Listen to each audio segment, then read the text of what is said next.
on to our Caddy van conversion. The most important thing for us was really to have a nice dry place when it's raining, and that's where it all started.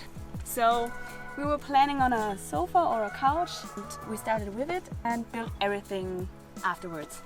I think the best solution for it was that we made it that way. We have a little storage underneath, but not that much. That's why we have a box on top. The most important thing for, say, my boyfriend was to have enough space for our little motorcycle. So that's why we don't have as much storage underneath, but it's fairly okay because we have the box on top. And all we have to do to have a nice sleeping area is to pull that one out. Pull that one out and then just transfer these mattresses over here.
Please, if you like this video, subscribe and thank you. Safe journey.